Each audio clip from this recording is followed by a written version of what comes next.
वाणी अमृतमय सुन जिनकी, भूति ब्रह्म को धारती नील कीजे।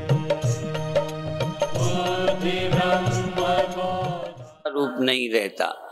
जैसे आज एक मकान है, वो मकान मिट्टी के टुकड़े और वो मिटता जाए तो एक ऐसी स्थिति आएगी कि आपको लगेगा अब हमें नहीं पता वो कहाँ गया। जहां तक आपकी नजर पड़ती है वहां तक उसका परिवर्तन देख सकेंगे। एक समय आएगा कि आपकी दृष्टि से ओझल होगा और नहीं कह सकते वो कि किस में गया है, कहाँ चला गया, किस में मिल गया, किस रूप में बचा। लेकिन चूंकि वहां आपका आश्रय अधिष्ठान पर दृष्टि नहीं पहुंचती, इंद्रियां अधिष्ठान पर नहीं जाती, विषय तक जाती हैं, तो जब विषय सूक्ष्म हो जाता है, अदृश्य हो जाता है, तब किसमें लीन हो गया नहीं देख सकते। पर जब आप आत्मा में आकर ध्यान देंगे कि ये इंद्रियां किसमें लय हो जाती हैं, मन कहाँ लीन हो जाता है, ये मैं हूं के ख्याल कहाँ चले जाते हैं, तो यहाँ एक सत्य चैतन्य अपरोक्ष मिलेगा कि सब मुझ में लीन हो जाते हैं। जहाँ जड़ आश्रय है वहाँ उसकी उत्पत्ति का ज्ञान जड़ अधिष्ठान को है नहीं और विलय का भी वो साक्षी नहीं है। पर यहाँ चैतन्य आत्मा उत्पत्ति का, स्थिति का और लय का साक्षी है। बहुत आसान है आत्मज्ञान, पर हम असल में जहाँ अपने को अनुभव कर रहे हैं उस आश्रय को नहीं छोड़ना चाहते, जिसके आश्रित अपने को समझ लिया है। शुरुआत में ही भ्रम है, असल में ये हमारे आश्रित हैं, हम अपने को इनके आश्रित समझते हैं। बाहर के विषय के लिए तुम नेत्रों के आश्रित हो गए। मुझे देखना है तो नेत्रों के आश्रित हो, मुझे छूना है तो आप हाथ के आश्रित हो, त्वचा के आश्रित हो, मुझे सुनना है तो कान के आश्रित हो, सूंघना है तो नाक के आश्रित हो, शरीर के होने का, श्वास आदि का भी अनुभव करना है तो मन के आश्रित हो। इसलिए तुम्हें ऐसा लगने लगा है कि हम पराधीन हैं। पर यदि आप अपनी स्वतंत्रता में आना चाहते हैं तो आप किसी के आश्रित नहीं हैं। ये मूल की एक छोटी सी भूल है। आप आश्रित नहीं हैं, बल्कि मन आपके आश्रित है। पर जब भी आपने संसार चाहा, किसी कारण, अज्ञान के कारण, अविद्या के कारण, जहां संसार चाहा कि मन के आश्रित हो गए, भोग चाहा शरीर के आश्रित हो गए, इंद्रियों के आश्रित हो गए, यहाँ तक मैं बना रहूं ऐसी इच्छा की अज्ञान से। क्योंकि आप मरते ही नहीं, इच्छा ही ये बेवकूफी है। मैं न मरूं, बना रहूं, ये इच्छा जो अंदर आ गई यही अज्ञान से आई है। जब इच्छा आ गई कि मैं बना रहूं तो आपकी स्वतंत्रता खो गई। आप अपने बने रहने के लिए शरीर इंद्रियां पकड़ते हो। मैं हूं इस ख्याल को बनाए रखने के लिए भी आपने बुद्धि को पकड़ा। मैं हूं, ये जड़ है। एक बार जिस दिन जान जाओगे कि मुझे बुद्धि की आवश्यकता नहीं है, मैं बिना बुद्धि के हूं, बहुत छोटा सा है, पर आपकी बुद्धि में एक बार आ जाए कि मुझे बुद्धि की भी जरूरत नहीं है, मुझे स्मृति की भी जरूरत नहीं है, मुझे किसी इंद्रिय की आवश्यकता नहीं है अपने रहने के लिए। फिर बताऊं, ढेले को अपने अस्तित्व को दिखने के लिए एक आकार चाहिए, नहीं वो किसी को दिखेगा नहीं, वो छोटा हुआ जैसे खो गया। और मैं यदि सूक्ष्म हुआ छोड़ता गया तो मैं शुद्ध प्योर अकेला बचा। मेरे रहने के लिए किसी और की गवाह नहीं चाहिए, और के रहने के लिए किसी की गवाह चाहिए। पंडाल है, शरीर है, इसके लिए आपका होना जरूरी है कि यह है। यहां तक स्वप्न है, मन है, दुख है, इन अनुभवों के लिए आपकी विटनेस चाहिए। लेकिन यदि ये ना हो तो आप हैं। बस यही जानना है, एक बार इसको जानो। भगवान श्री कृष्ण 15वें अध्याय के शायद 15वें श्लोक में, वो नंबर गलत हो सकता, सर्वस्य चाहम हृदि सन्निविष्टो मत्तः स्मृतिर ज्ञानमपोहनञ्च। सर्वस्य चाहम हृदि सन्निविष्टो, मैं सबके हृदय में उपस्थित हूँ, हाजिर हूँ, सन्निविष्ट हूँ। और वहां रह के होता क्या है कि मत्तः स्मृति, कोई याद आती है तो मेरे रहते आती है, मेरी गैर हाजिरी में नहीं। कोई याद आ जाए, मत्तः स्मृतिर ज्ञान, चाहे कोई ज्ञान हो, कोई ज्ञान, धन का, पदार्थ का, स्त्री का, मन का, दुख का, श्वास का, कोई ज्ञान हो, मत्तः स्मृतिर ज्ञान और अपोहनंच, ज्ञान का अभाव, ज्ञान का लोभ, निद्रा, विस्मृति। अब आप कहोगे ज्ञान नहीं रहता, भगवान कहते हैं ज्ञान न रहने का साक्षी होता है। क्योंकि जैसे पंडाल जड़ होने से इसका कोई गवाही चाहिए कि है, अज्ञान अपने आप में सिद्ध नहीं हो सकता। अज्ञान के होने के लिए अज्ञान हो गया था, अज्ञान था, उस समय कुछ पता नहीं था, इसके लिए चेतन का होना जरूरी है। छोटी सी बात, आप बहुत ज्ञान के लिए भागे पड़ते हैं, ये पढ़ो, वो पढ़ो, ये देखो, वो देखो, लोक परलोक को जानो। आप ये तो बताओ, तुम्हारे बिना सिद्ध क्या हुआ? अज्ञान बिना तुम्हारे तुम हो ही नहीं और अज्ञानी हो जाओगे। एक बार तुमको पता चले बिना मेरे ज्ञान, अज्ञान, स्मृति और विस्मृति नहीं होती। मैं वह हूं जिसकी उपस्थिति में सब होते हैं। भगवान ने अपने होने का यही लक्षण बताया, सर्वस्य चाहम हृदि सन्निविष्टो, मैं सबके हृदय में हूं। आपके हृदय में भगवान हैं। भगवान बाहर खड़े हैं कि भीतर बैठे? देखो, बाहर खड़े वाले भगवान, उसे भगवान नहीं कहते। उस खड़े हुए भगवान के भीतर से वो बोल रहे हैं कि मैं इस खड़े हुए में भी और तुम्हारे भीतर भी बैठा हूं। सर्वस्य चाहम,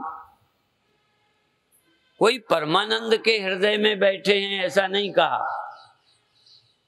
सर्वस्य चाहम हृदि सन्निविष्टो, मैं सबके हृदयों में सन्निविष्ट हूं, घुस गया हूं, बैठा हूं। उसके कण कण में, उस हृदय के इतने इतने कतरे में मैं हूं। और आप क्या करते हैं कि करता कुछ नहीं हूं, मेरे से होता है, मेरे से ज्ञान हो जाता है, करता वर्ता नहीं, मेहनत नहीं करता। याद के लिए, विस्मृति के लिए, अज्ञान के लिए कोई ज्ञान न रहा तो उस अज्ञान का पता, अज्ञान का साक्षी। पानी कोई लहरों के होने के लिए या रखने के लिए या मिटाने के लिए कोशिश करता है। सागर यही कह सकता है मुझ में ये सब होता है, मैं करता वर्ता नहीं।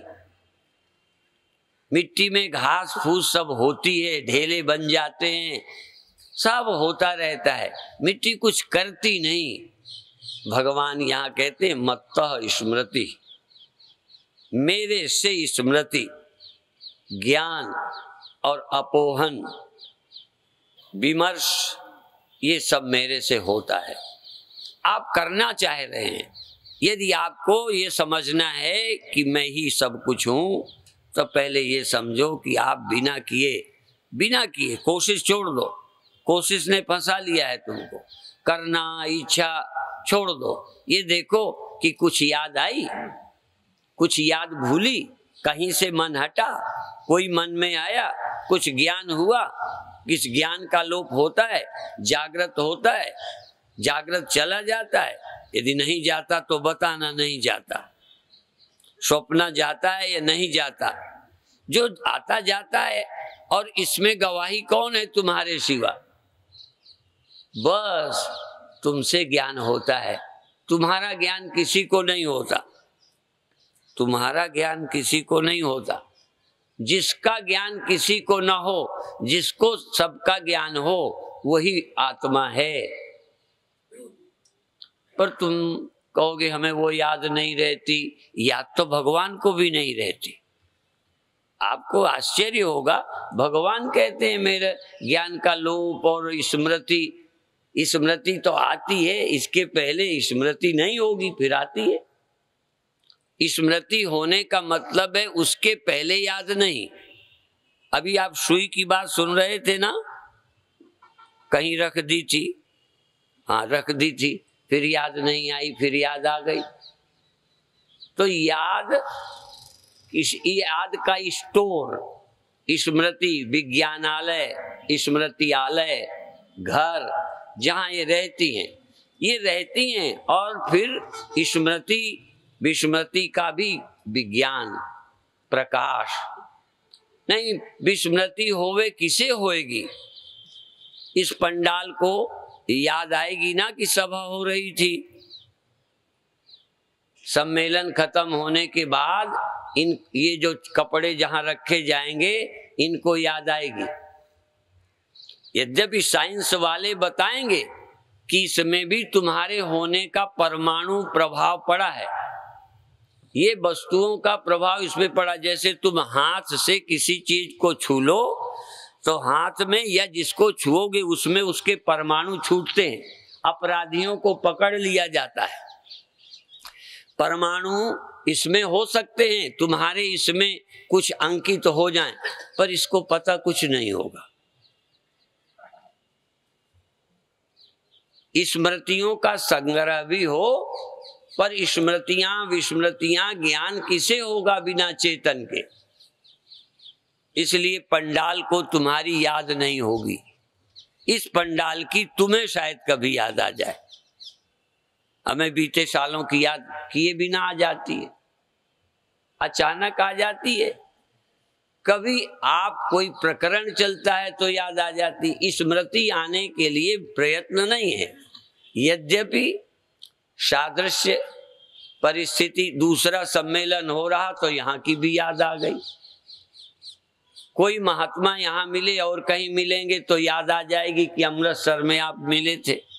बिना चाहे स्मृतियां आ जाती हैं। कभी कभी स्मृतियों की जरूरत पड़े तो एकाग्र चित्त से, एकांत चिंतन से भी याद आती है। सुई वाली बात में जरा प्रयत्न पड़ेगा, कहाँ रखा था। और ये अनुभव सबको है। हम अपना सामान रख के भूल जाते हैं, इसलिए आत्मज्ञानी नहीं हो सकते। जान के बजाय व्यंग करता हूं। भगवान भी यदि याद के बल पर ज्ञानी रहें तो भगवान भी ज्ञानी नहीं रहेंगे, वो भी भूल जाते होंगे। हाँ, ये भूलना किसी एक का काम नहीं है। सब स्मृति विस्मृति आती जाती रहती है। और अवस्थाएं बनाए रखने से कोई भगवान होता तो राम भी भगवान ना होते। नींद उनको भी आ जाती है। परमानेंट नहीं जग सकते, और जो परमानेंट जगता ही है उसके लिए किसी की खूबी क्या है, उसमें प्रयत्न क्या कि राम भगवान जग लेते हैं, हम नहीं। कोई प्रयत्न से जग नहीं पाया सदा, और बिना प्रयत्न के जो जागा है वो चींटी में भी है और गधे में भी और मेरे में भी तुम्हारे में भी है। फर्क इतना ही है, गधे इस बात को स्वीकार नहीं कर पाते। हाँ, ये जरा कठिन है, बाकी बात मैं कहूंगा नहीं, बुरी है। हाँ, ये बात कि मेरे से सब होता है कृष्ण को एक्सेप्ट है, स्वीकार है, मेरे से सब होता है, मेरे में सब है। एक अंशेन स्थितो जगत, ये सारा जगत मेरे एक अंश में। अब ये देखो, ये एक अंश, और प्रवचन में एक शब्द आ गया था, वो काटने की नियत से नहीं,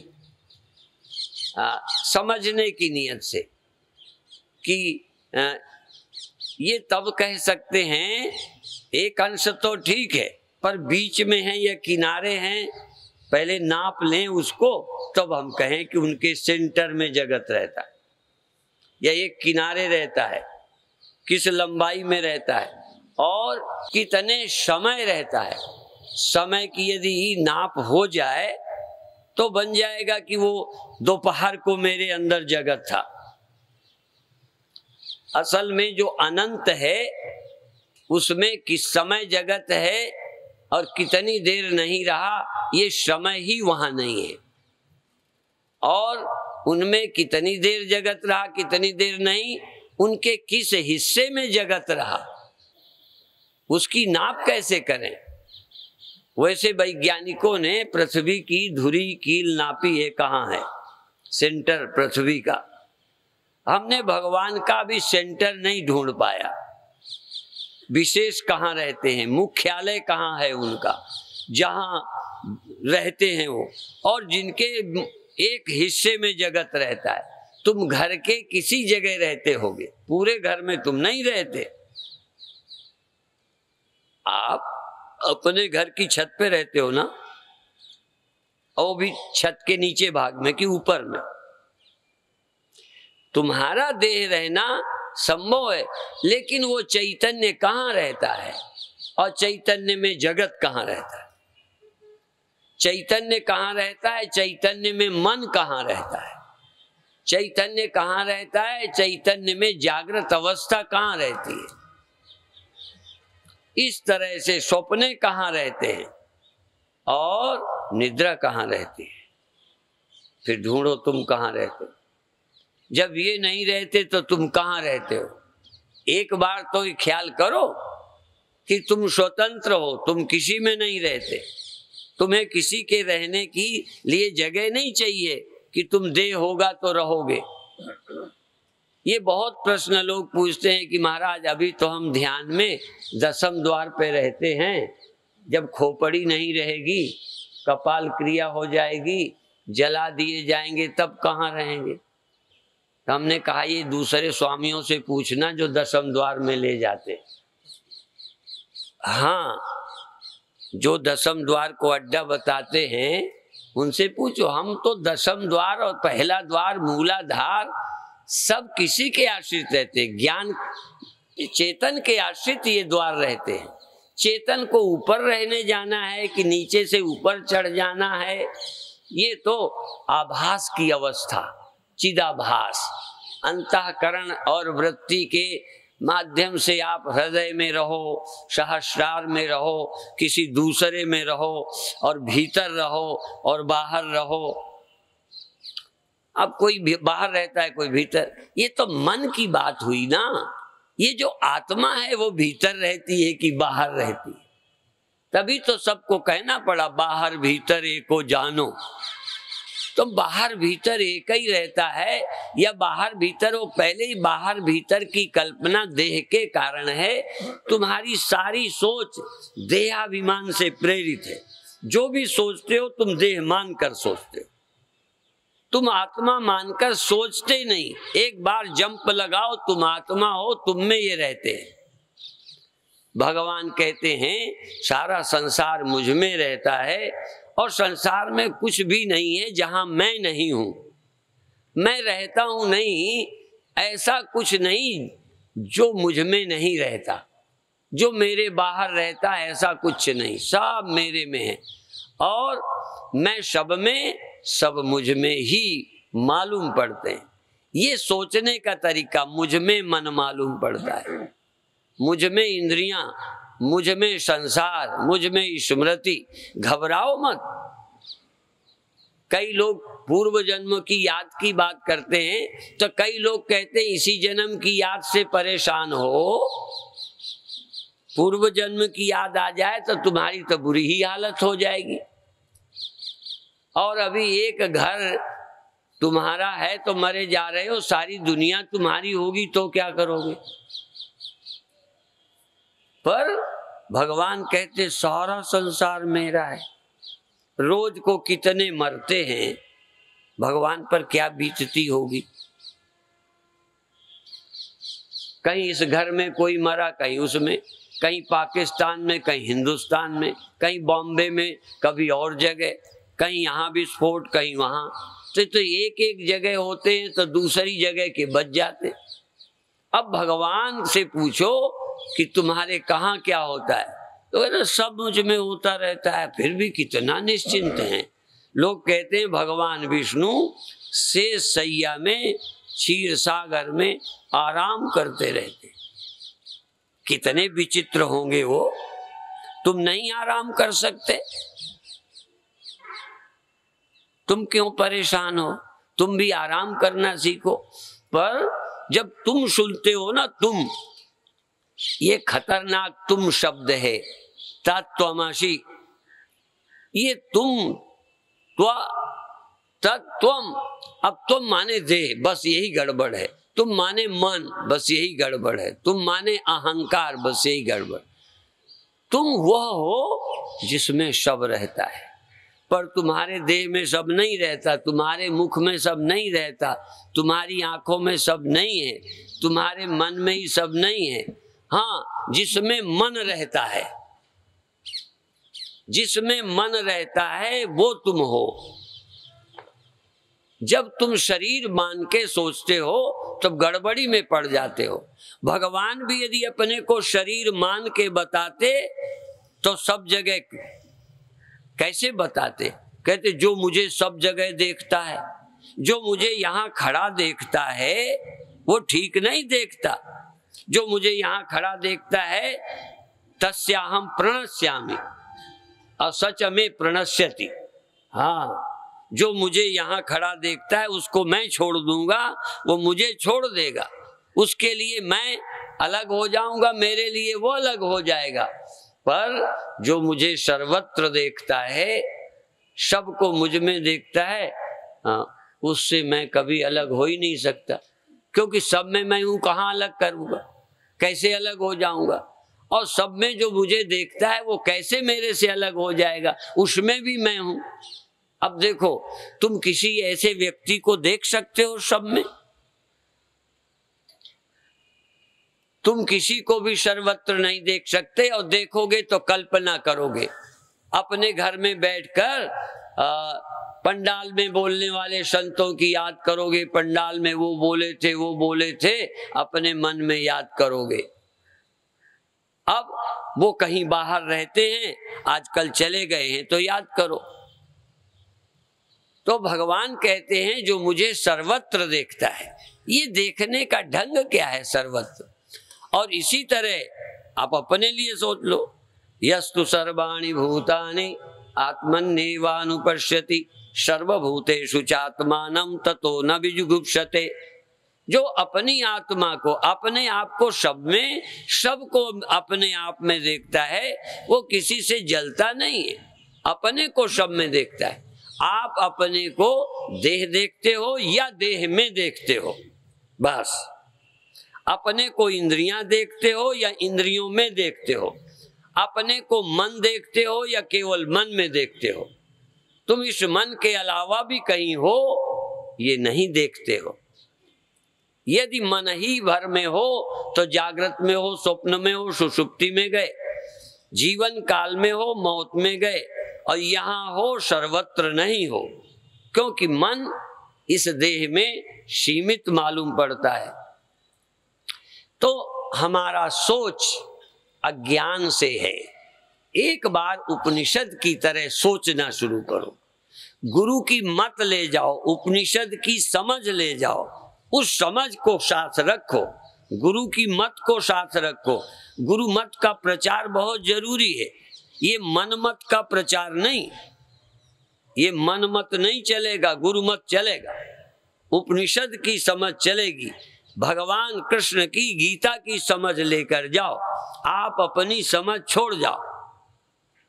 ये जो आप अपनी समझ से सोचते हो, फिर वही मैं ये हूं, मैं यहाँ रहती हूँ, रहता हूँ, मैं इतने वर्ष का हूँ और इतनी देर मुझे अपने रहने का होश रहता है, फिर बुद्धि नहीं रहती।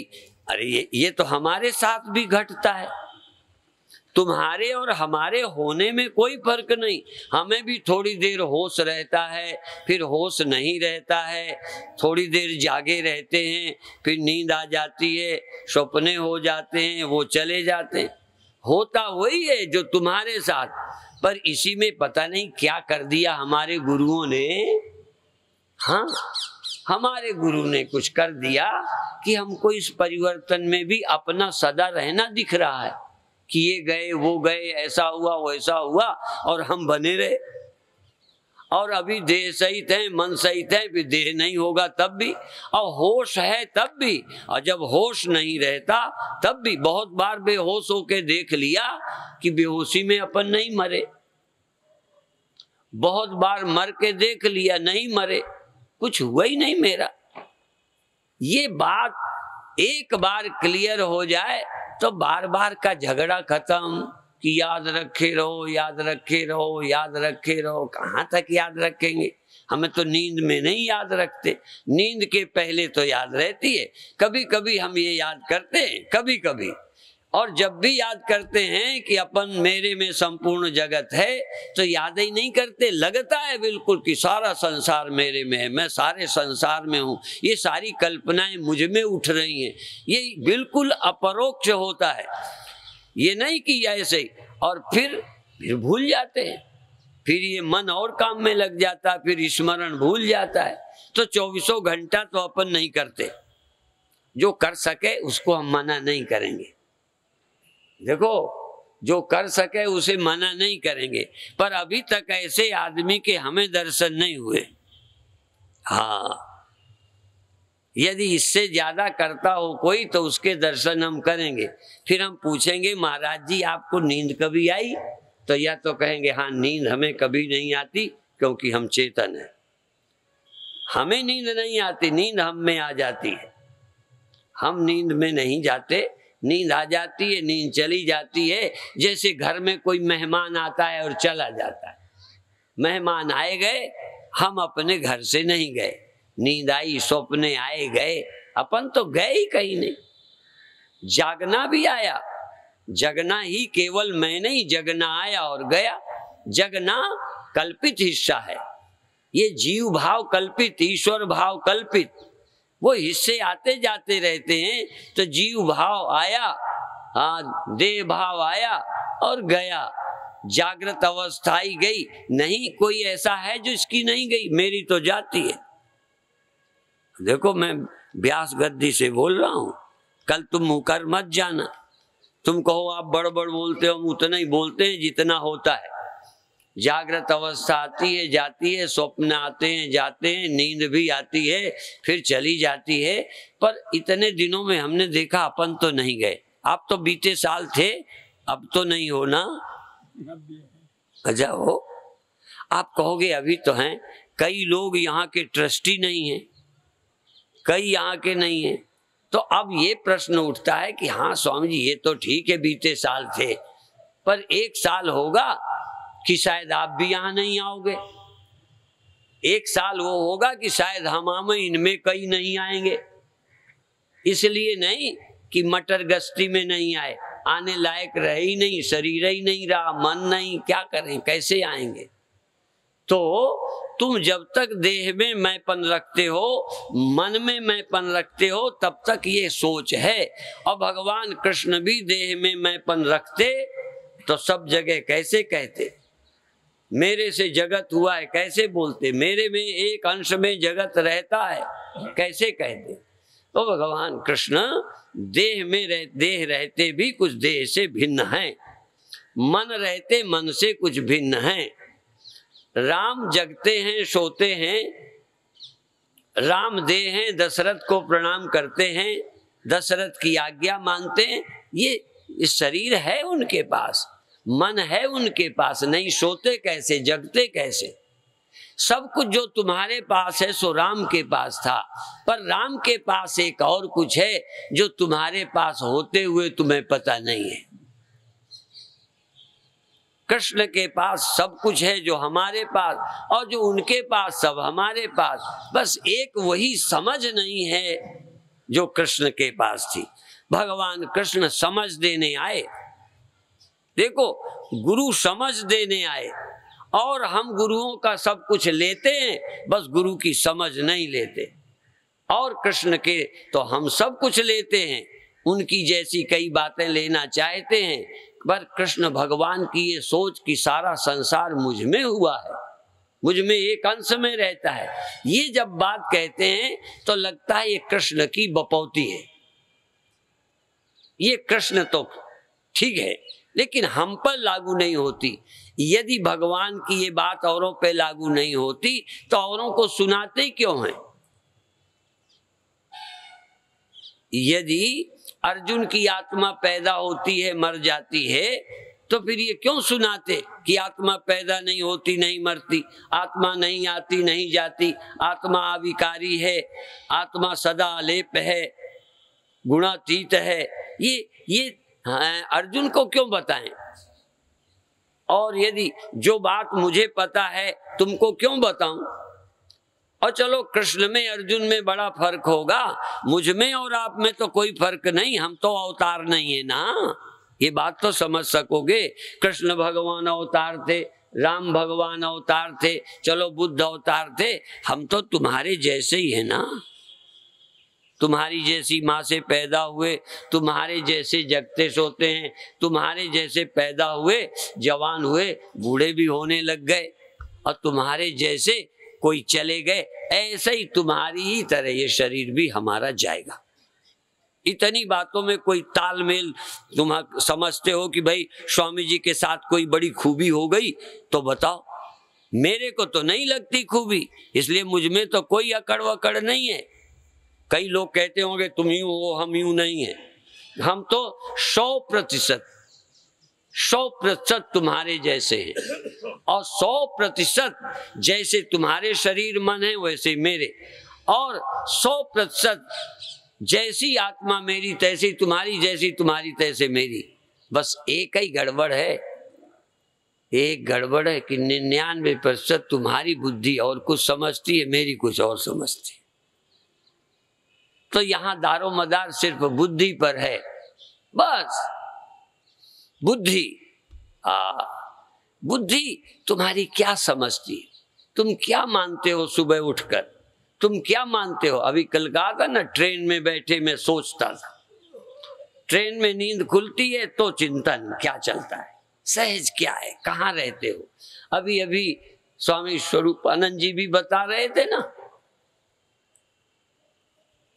कि तैयार रहो, पहले हो जाते हो बुद्धि से, विचारों से हो जाते हो, फिर मर करके उसी भाव को प्राप्त हो जाते हो। जिस भाव को जीते जी पा लिया है वही भाव देह छोड़ने पर होता है। यदि देह रहते तुम विदेह हो, तुम देह रहते चेतन आत्मा हो, देह रहते तुम मन आदि से मुक्त हो, या देह रहते ही तुम में ये सब है, ऐसा कहीं ख्याल आता है, एक आध मिनट भी आता है, बहुत बड़ी बात है। जो 24 घंटे करते हो वो बधाई के पात्र हैं। मेरी समझ में यदि 2-4 मिनट भी आपको ऐसा हो जाता है जैसे स्वप्न हुआ था, हजारों वर्ष रहा, थोड़ी देर पर हुआ, जागृत रहती है 24 घंटे नहीं, पर होती है, नींद होती है, ऐसे ही आपको कभी आप ब्रह्म हैं ऐसा अनुभव होता है। बस तुम्हें क्रोधी बने रहो, लोभी बने रहो, सब बने रहने दो, तुम दुर्गुण भंडार हो, कोई बात नहीं, पर 1 मिनट भी ऐसा होता है जब तुम्हें लगता है मैं ब्रह्म हूं। हम तो 1 मिनट के पक्षधर हैं। 1 मिनट यदि तुम हो गए तो कई मिनट अपने आप टाइम बे टाइम होना शुरू हो जाए। और यदि कोई फर्क है तो हम 1 आध मिनट वाले हैं, बस एक आध मिनट की इतनी गर्मी रहती है, एक आध मिनट जब हम ब्रह्म चिंतन कर लेते हैं, क्षणम ब्रह्माहमस्मीति या कुर्याद आत्म चिंतनम तन महापातकम हंति तमः सूर्योदय यथा। क्षण भर भी जब ये चिंतन होता है कि मैं ब्रह्म हूं, मैं ब्रह्म हूं, ऐसा लगता है, सारा अधिष्ठान हूं, मेरे में मन अध्यस्त है, ऐसा जब मुझे लगता है थोड़ी देर के लिए, बस वो इतना बड़ा रस, इतनी बड़ी गर्मी, इतना बड़ा बल देता है कि दिन भर संसार हमारा कुछ नहीं बिगाड़ पाता। हाँ, एक मिनट, कितने बार बोला कि एक बार जज तुम्हारे हक में फैसला कर दे, वो कितनी देर करेगा फैसला, और उस फैसले को कितने देर सुनते रहोगे, और फैसला हो गया तो कितनी देर के लिए हो गया, भूल भी जाओ। जज का फैसला हुआ, तुम बरी हो गए, फिर घर गए, बड़ी खुशी हुई, फिर रात को सो गए तो फैसला याद रहा? एक भी आदमी बता दे जिसको नींद में फैसला याद रहता हो? तो नहीं याद रहता तो फैसला रद्दी खाने में चला गया। तुम ब्रह्म हो, पहले ये बात तो दावे से कहो, हाँ हूं। यदि हो तो बात खत्म। तुम स्त्री हो, पुरुष हो, कामी हो, क्रोधी हो, 100 विकार हैं, पर तुम ब्रह्म हो, एक बार समझ गए तो तुमको कोई विकार स्पर्श नहीं करेगा, जन्म मरण तुम्हें नहीं छुएगा। तुम स्त्री पुरुष हो, ये गए, और यदि आते रहेंगे तो मन में, तन में, वो शरीर पर्यंत वो तुम्हारा कुछ नहीं बिगाड़ेंगे। तभी तो कल परसों कहा था, जो नर दुख में दुख नहीं माने, सुख सने और भय नहीं जाके, कंचन माटी में। और लोभ मोह अभिमान क्रोध काम जय पर से नाही, ये तमाम लंबी लाइन है जिसे छूते नहीं। एक बार कोई ब्रह्म हो ले, फिर उसे ये नहीं छूते, ऊपर ऊपर उड़ते रहते। आकाश को कभी बादलों ने छुआ है? आंधी तूफान कभी आसमान को फाड़ डाला? वर्षा हुई, ये पंडाल गिर गया, फट गया, जमीन गीली हो गई, आकाश फट गया, आकाश गीला हो गया। हवा में भी नमी आ गई, हवा में भी थोड़ी ठंडी आई, तो ये मन में भी प्रभाव पड़ा, इंद्रियों में भी प्रभाव पड़ा। सर्दी गर्मी होगी तो चमड़ी को नहीं लगेगी ज्ञान होने के बाद, पर तुम कौन हो? बस उस समय विचार करो, कभी कभी कर लिया करो, दिन भर मत करना। एक बोधसार नाम का ग्रंथ हमने पढ़ा, उन्होंने कहा थोड़ा सा ब्रह्म की याद करके मैं बोधसार लिखता हूं, थोड़ा याद करके। क्यों? ज्यादा याद करूंगा तो लिख ही ना पाऊंगा। ज्यादा याद करोगे तो ब्रह्म कोई और नहीं तो स्त्री क्या पुरुष क्या? जब शिव तीसर नयन उघारा, चितवत काम भयो जरी छारा। शिव जी ने तीसरी आंख ब्रह्म दृष्टि खोली, एक संसार दृष्टि, प्रकृति दृष्टि, एक धर्म दृष्टि, एक तत्व दृष्टि। बस तो तत्व दृष्टि आई तो कोई स्त्री पुरुष नहीं था। क्यों? तत्व दृष्टि में कोई भेद नहीं है, बिना भेद के भय क्रोध काम लोभ ईर्षा होती नहीं। इसलिए सभी प्रकार का भेद, सभी प्रकार की भ्रांतियां, 5 तरह का भेद, 5 तरह की भ्रांतियां, ये सब खो गई ब्रह्म चिंतन करते। बस अब ब्रह्म चिंतन तो 24 घंटा करते रहें तो काम नहीं करेंगे। भगवान शिव के लड़के हैं, भगवान शिव के पत्नी थी, ये तो आप जानते ही हो। तो इस तरह से, पर जब बिना मतलब काम आया, बिना मतलब, तो ब्रह्म चिंतन किया गया। अब जब आप घर जाओगे तो घर दिखेगा, घर जाओगे, पर घर में जाकर या दफ्तर में जहां हो कभी ब्रह्म चिंतन करो तो न घर है, न अमृतसर है, न दफ्तर है, सब गए। न तुम आदमी हो, न औरत है, न तुम पिता हो, न कोई पुत्र है। ब्रह्म चिंतन करो, पर करते ही न रहना, फिर छोड़ो। और वो छोड़ोगे ही, ऐसा नहीं है। जैसे सुई रखी थी तो जरूरत पर याद आई तो फिर ढूंढ लिया, याद करने लगे। ऐसे ही आपका ब्रह्म चिंतन कभी छोड़ दिया, छूट जाएगा, कामकाज करोगे, जब जरूरत पड़े फिर याद कर लो। ऐसा नहीं है कि याद करते रहेंगे, हम तो याद नहीं करते रहते, हम अपनी बात कहते हैं, जो याद करते रहें बधाई है। जो ब्रह्म को बिल्कुल एक क्षण को भी अंतःकरण उपाधि की दृष्टि से, अहम दृष्टि से जो विस्मृत नहीं होते, और तत्वतः ब्रह्म तो एक क्षण को भी और कुछ होता ही नहीं।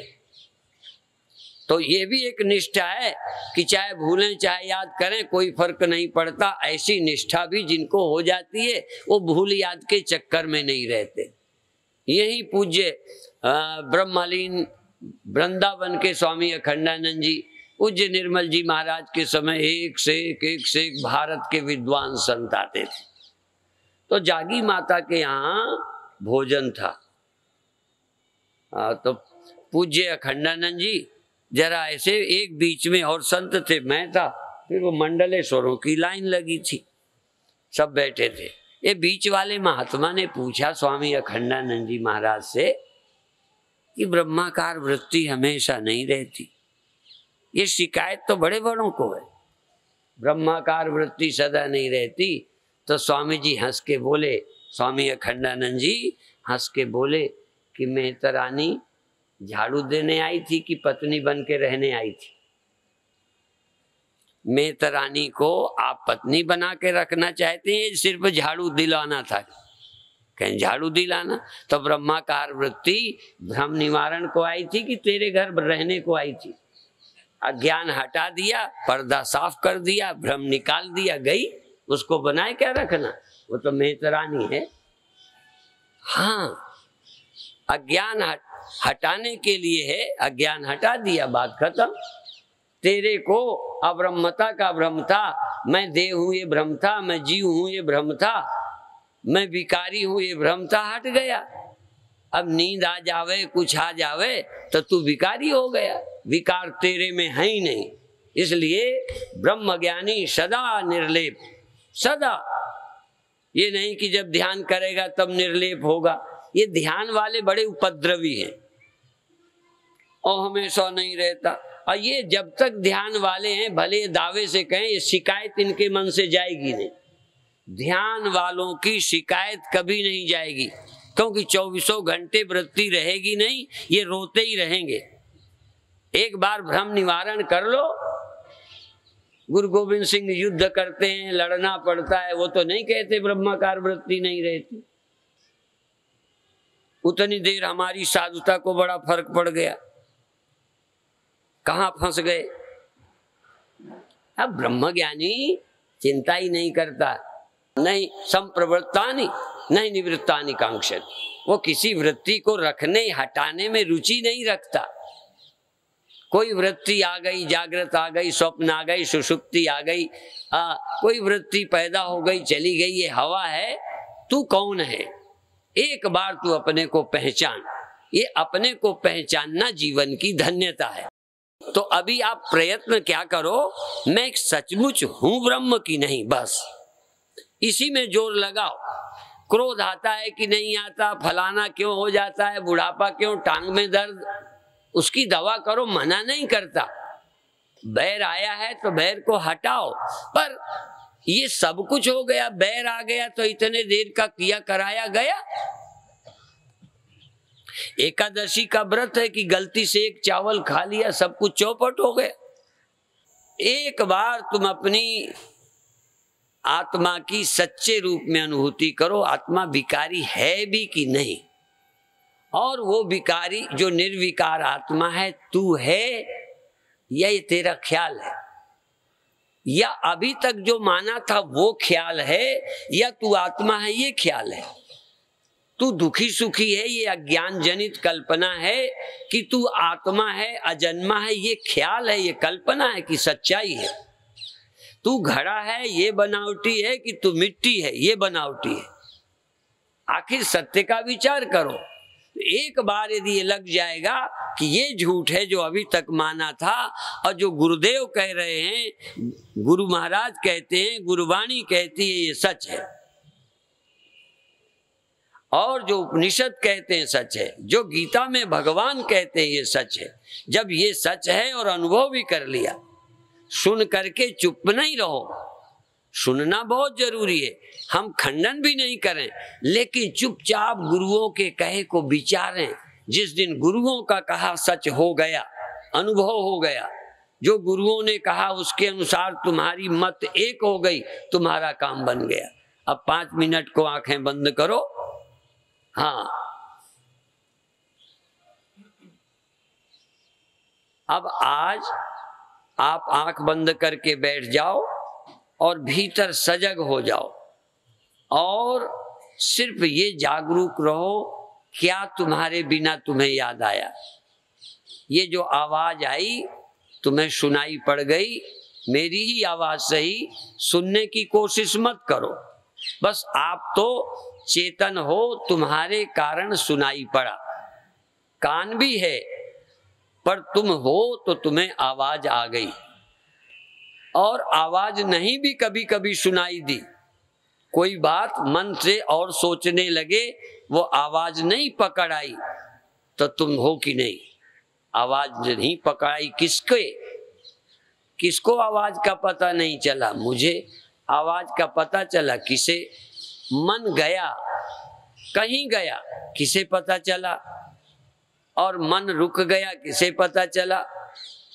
एक बार तुम ये खोज कर देखो कि कितनी देर तुम गैर हाजिर हो, और तुम्हें अपने होने का ख्याल खो जाता है, या तुम ही चले गए, या तुम ही नहीं रहे, या जो चला गया वो तुम हो या मन है?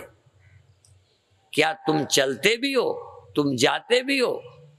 ये मन जाता है, तुम जाते हुए का भ्रम कर लेते हो। वृत्ति जगती है, तुम जगने का ख्याल अपने ऊपर आरोपित करते हो। वृत्ति का लय होता है, तुम अपने को लय मानते हो। चित्त एकाग्र होता है, तुम अपनी एकाग्रता मान लेते हो। चित्त चंचल हो जाता है, तुम अपनी चंचलता मान लेते हो। इनके धर्मों को तुम अपना धर्म मान लेते हो, और तुम्हारे से ये चेतन होकर यही आत्मा बन के बैठ जाते हैं। ये अन्योन्याध्यास मन का और तुम्हारा, अहंकार का और चिदाभास का, ये जो एकत्व भाव हो गया है, यही भ्रम है। अब आप देख लो कि ये परिवर्तन चित्तवृत्तियों में होता है, बहुत गहरे, बिल्कुल शांत। तुम रोज की आदत छोड़ दो, रोज जो सोचते रहे हो, समझते रहे हो, वैसे ही तुम्हारी बुद्धि काम करने लगती है। ये आदत पड़ गई है। जिससे नफरत हो जाए, आज वो देवता बन के आया तब भी तुम्हारे पहले से घृणा हो जाएगी। तो आप पुरानी आदत पर घूमते रहते हो। अविद्या काल के जो अनुभव आपके अंदर बैठ गए, उन्हीं को सत्य मानते हो। आज उस अविद्या ग्रंथि को काट दो, अविद्या के समय के निश्चय को काट दो, आग लगा दो, और ये देखो कि चित्त वृत्तियां हैं, आवाज आती है, स्मृति आती है, देखे की, सुने की, आ गई, तुम हाजिर हो। बस मिट्टी को ये सावधानी दे दो कि कुछ भी बर्तन बने, बस ये पूछ ले कि ये तुम्हारी उपस्थिति में बना है, तुम हो तो बना है कि बिना मिट्टी का बन गया। पानी को सावधान करो, लहरें बनने दे, चिंता न करे। सिर्फ ये प्रश्न उठाए कि बिना तेरे ये लहर बनी है? और जितने उदाहरण दिए हैं ये बनावटी हैं। तुम अपने में सीधा घटाओ कि ये ख्याल उठा, क्या तुम ही नहीं हो जिसके बिना ख्याल बन नहीं सकता? ये निद्रा, ये कल्पना, ये विकार क्या तुम्हारे बिना उठ रहे हैं? तुम अपने अंदर जागो, एक बार देख लो कि बिना मेरे कुछ भी नहीं, बिना चेतन के कुछ संभव ही नहीं है। यहां तक जगना भी, ये चिदाभास का होना, चिदाभास का सोना, चिदाभास का कहीं बहिरंग होना, विषयों में जाना, वृत्ति ज्ञान। तो ये वृत्ति ज्ञान, वृत्ति अज्ञान, ये दोनों अध्यस्त हैं तू चेतन में। ज्ञान और अज्ञान का अधिष्ठान तू है। तू ज्ञान, ये वृत्ति ज्ञान तू नहीं है। वृत्ति ज्ञान परमानेंट नहीं हो सकता, चाहे जगदाकार वृत्ति हो वृत्ति नहीं रहेगी, चाहे ब्रह्माकार वृत्ति हो वृत्ति नहीं रहेगी। पदार्थ ज्ञान कराने के लिए पदार्थाकार वृत्ति हो गई और चैतन्याकाराकारित वृत्ति हो गई। अब वृत्ति चली गई, अब तू चेतन समझ गया, वृत्ति रहे चाहे जाए, चाहे जड़ वृत्ति चाहे चैतन्य वृत्ति, बहिर्वृत्ति अंतर्वृत्ति, शब्द वृत्ति सुख दुखादि वृत्ति पैदा हो, पर तू एक बार जान गया, तेरा अज्ञान का पर्दा चला गया, अविद्या की ग्रंथि मिट गई, तू चिद तत्व है। मैं बदलता हूं ये भ्रम तोड़ दे। मैं जगता हूं, मैं सोता हूं, मैं जाता हूं, मैं आता हूं, एक ही भ्रांति तोड़ना है कि जाना मेरा काम नहीं है, आना जगना सोना ये वृत्तियों का परिवर्तन तेरा स्वधर्म नहीं है, तेरा धर्म नहीं है, ये अंतःकरण के धर्म हैं और ये ज्ञानी के भी होते हैं।